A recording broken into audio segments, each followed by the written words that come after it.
পৃথিবীর গভীরতর অসুখ এখন, তার মধ্যেই বেজে উঠেছে দেবী দুর্গার আগমন ধ্বনি।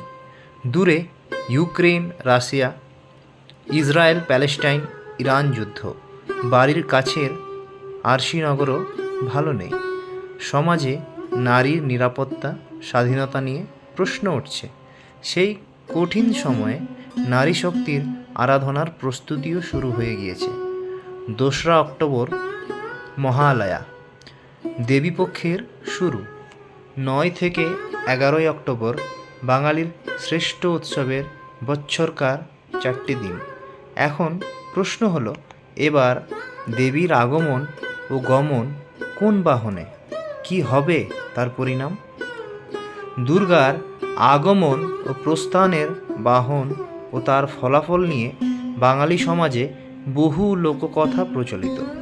এই বিষয়ে রীতিমতো চিন্তিত থাকেন ভক্তেরা, কারণ হিন্দু শাস্ত্র অনুযায়ী দুর্গার আগমন ও গমনের বাহনের উপরে নির্ভর করে মর্তলোকে সারা বছর কেমন কাটবে।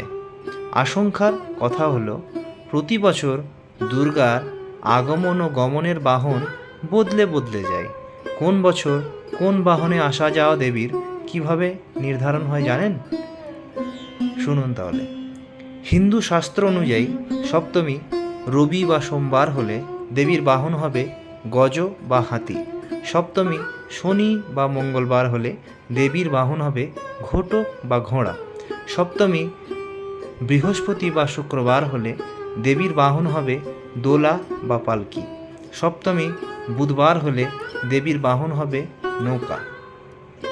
একইভাবে দশমী রবি বা সোমবার হলে দেবীর প্রস্থান বাহন হবে গজ। দশমী শনি বা মঙ্গলবার হলে দেবী বিদায় নেবেন ঘোড়ায় চড়ে। দশমী বৃহস্পতি বা শুক্রবার হলে দেবীর গমন হবে দোলা বা পালকিতে। আর দশমী বুধবার হলে দেবীর নৌকায় করে কৈলাসে ফিরবেন। এবার দেবীর আগমন ও গমন কোন বাহনে, সেটা কি জানেন? যেহেতু 10ই অক্টোবর সপ্তমী পড়েছে বৃহস্পতিবার, তাই শাস্ত্র অনুযায়ী এবার আগমন দোলা বা পালকিতে। অন্যদিকে 12ই অক্টোবর শনিবার পড়েছে বিজয়া দশমী। সেই কারণে পুত্র কন্যা নিয়ে কৈলাসে ঘোড়া বা ঘোটকের পিঠে আসীন হয়ে ফিরে যাবেন দেবী। এর ফল কি হবে আসুন জেনে নিই। শাস্ত্র মতে দুর্গা যদি পালকিতে করে আসেন তাহলে ফল হয় দোলায়াং মকরং ভবেত, মানে মহামারী, ভূমিকম্প, খরা, যুদ্ধ ও অতি মৃত্যু। দেবী যদি ঘোড়ায় চড়ে আসেন বা বিদায় নেন তবে তার ফল হয় ছত্রভঙ্গ স্তুরঙ্গমে, অর্থাৎ সামাজিক রাজনৈতিক অস্থিরতা বৃদ্ধি পায়, রাষ্ট্রে রাষ্ট্রে যুদ্ধ হয়, অর্থাৎ আগমন ও গমন দুইয়ের ফলই হবে কিন্তু মন্দ। উল্লেখ্য, দেবীর আগমন ও গমন সবচেয়ে ভালো হয় গজ বা হাতিতে এলে। শাস্ত্র মতে যা দেবীর উৎকৃষ্টতম বাহন। দেবীর বাহন হাতি হলে মর্তলোক ভরে ওঠে সুখ শান্তি সমৃদ্ধিতে।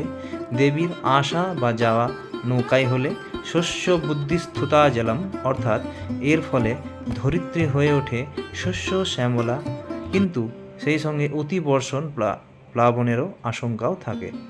আমার ভিডিও যদি আপনাদের ভালো লেগে থাকে তাহলে এই ভিডিওটিকে লাইক, কমেন্ট ও সাবস্ক্রাইব করতে ভুলবেন না।